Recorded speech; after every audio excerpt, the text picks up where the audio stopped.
C'est peut-être la plus grande contradiction de ce conflit. Israël accuse l'Iran de violer le droit international et demande une condamnation mondiale.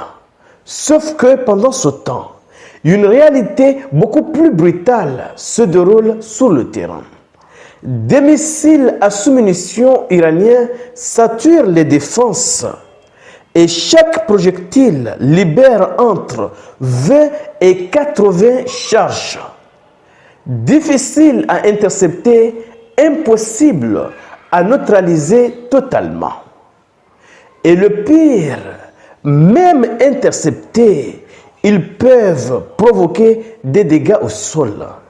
Et c'est ça qui agace l'armée israélienne. Je vais entrer en profondeur pour vous donner les détails de ce qui se passe. Je vais d'abord vous donner les détails sur la demande d'Israël contre l'Iran avant de vous expliquer le mécanisme de ce missile à sous-munitions. Et lorsque vous aurez tous ces détails, vous comprendrez que la situation est extrêmement difficile du côté israélien. Mais avant d'aller en profondeur, partagez cette vidéo. Et si vous ne faites pas partie de la communauté, il est temps de cliquer sur le bouton suivre pour rejoindre votre communauté. Allons-y directement dans les détails. Que dit les sources? Alors, le 23 mars 2026, Israël a officiellement adressé une lettre à la directrice générale de l'UNICEF pour exiger une condamnation explicite du régime iranien.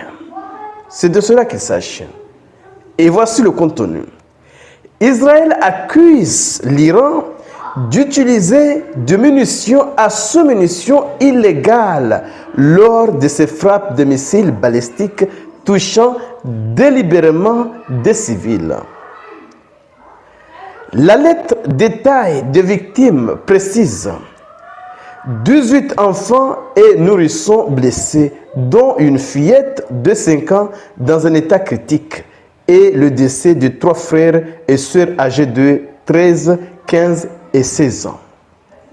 L'objectif, Israël dénonce ce qu'il considère comme un silence des agences humanitaires internationales face aux agressions directes de l'Iran contre la jeunesse israélienne.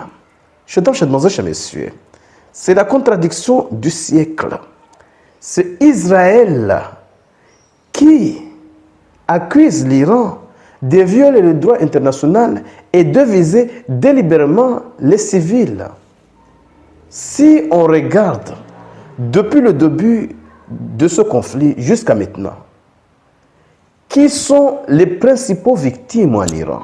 Ce sont les civils. Ils visent les télévisions, les centres de secours et même des hôpitaux. Et c'est Israël, cette même personne, qui accuse les autres de violer le droit international et qui demande une condamnation. Mais pourquoi il fait cela? Premièrement, c'est politique. Deuxièmement, les missiles à sous-munitions iraniens les dépassent. Pourquoi? Je vais vous donner un exemple pour comprendre. Prenons un exemple simple. L'Iran lance un missile à sous-munitions. Si le missile est intercepté à plus de 10 km d'altitude, alors les sous-munitions risquent d'être détruites à cause de la chaleur et la pression.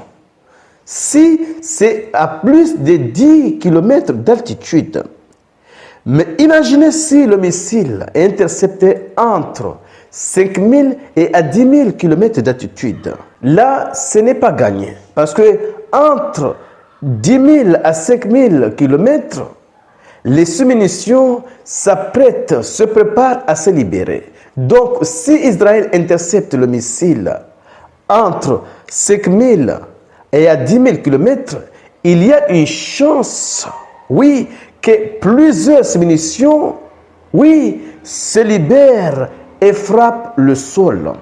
Chez monsieur. Mais si le missile est intercepté à moins de 3000 km, donc c'est catastrophique. Surtout pour la population civile. Oui, surtout pour la population civile. Je vais vous donner un exemple qui va vous convaincre. Pourquoi c'est une catastrophe pour les citoyens? Parce que normalement, le missile a été programmé pour frapper un point précis. Si le missile n'est pas intercepté, les sous-munitions couvrent entre 2 à 5 hectares, 20 000 à 50 000 mètres carrés. Parce que ce sont des petites bombes. Voilà, c'est un seul missile qui libère entre 20 et 80 selon la charge, petite charge. Et chaque charge frappe une cible. Donc, si l'Iran envoie ce type de missile pour frapper un aérodrome, si le missile n'est pas intercepté, alors les sous-munitions couvrent entre 2 à 5 hectares, 20 000 à 50 000 mètres carrés. Mais si le missile est intercepté, par exemple, le missile est intercepté à 3 km ou à moins 3 km d'altitude, le missile, au lieu de prendre une surface de 50 mètres carrés, le missile va prendre une surface jusqu'à 100 km carrés. Ici, on a 50 mètres carrés. Si le missile est intercepté, il peut prendre une surface de 100 km, pas mètres carrés, kilomètres carrés. Certains experts disent que le missile peut prendre jusqu'à un diamètre de 10 km. Donc, parce que le missile a été programmé pour frapper une zone spécifique. Et lorsque la trajectoire est interrompue, les petites charges censées frapper une zone spécifique se dispersent et couvrent une grande distance. Et le pire, certaines de ces charges n'explosent pas. Donc, ces charges deviennent directement des mines antipersonnelles. Au moindre contact, ils vont exploser.